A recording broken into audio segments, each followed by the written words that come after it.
பாகிஸ்தான்ல மிக முக்கியமான ஒரு மாகாணம் கைபர் பக்துங்வா. இந்த கைபர் பக்துங்வா மாகாணத்துல தான் தெஹ்ரிக் தலிபான் அப்படிங்கிற ஒரு இயக்கம்.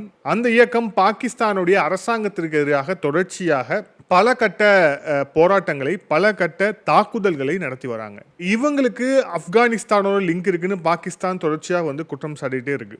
இப்ப இந்த நிலைமையில தான் திங்கட்கிழமை என்ன நடந்திருக்கு அப்படின்னா, அதிகாலை 2 மணிக்கு இந்த கைபர் பக்துங்வால இருக்கக்கூடிய திரா வேலி அப்படிங்கிற பகுதியில பாகிஸ்தானுடைய விமானப்படை அங்க குண்டுமழை புரிஞ்சு தாக்குதல் நடத்தி இருக்கிறாங்க.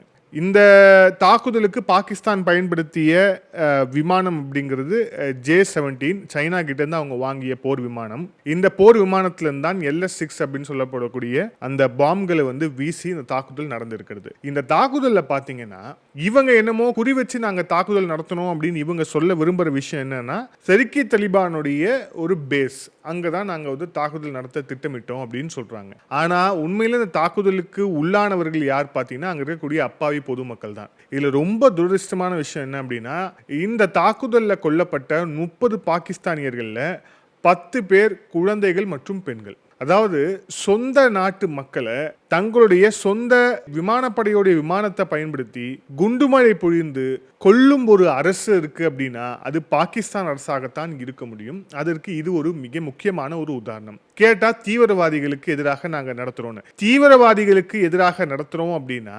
ஆபரேஷன் சிந்தூர் எப்படி நடந்தது? ஆபரேஷன் சிந்தூர்ல பயங்கரவாதிகளை தவிர அந்த மர்கா சுபானால இருந்து நாம நடத்தின இந்த 9 டார்கெட்ஸ்ல இருந்து நம்ம நடத்திய அவங்களுடைய விமானப்படை தளங்களை நடத்திய தாக்குதல் இருந்து எங்கேயாவது ஒரு இடத்தையாவது சிவிலியன்ஸ் யாராவது இறந்தாங்களா? ஏன்னா நம்மளுடைய கிரவுண்ட் இன்டெலிஜென்ஸ் அப்படிங்கிறது அந்த அளவுக்கு ரொம்ப ப்ரிசிஷனா இருக்கக்கூடிய ஒரு விஷயமா இருக்கு. ஆனா இவங்க பயங்கரவாத இந்த தளத்தின் மேல் நாங்கள் தாக்குதல் நடத்துகிறோம் அப்படிங்கிற பேரில் இவங்களுடைய பொதுமக்களை கொன்று குவித்திருக்கக்கூடிய ஒரு அரசாக இருக்கிறது. அப்போது அந்த கைபர் பக்துங்வா அப்படிங்கிற மிக முக்கியமான ஒரு மாகாணத்தில் இருக்கக்கூடிய மக்களுக்கு பாகிஸ்தானுடைய அரசு மேலே ஏற்கனவே இருந்த அந்த அவநம்பிக்கை அப்படிங்கிறது இப்போ மீண்டும் ஒரு மிக உச்சகட்ட லெவலில் கொதிப்பான ஒரு சூழல் ஏற்பட்டிருக்கு.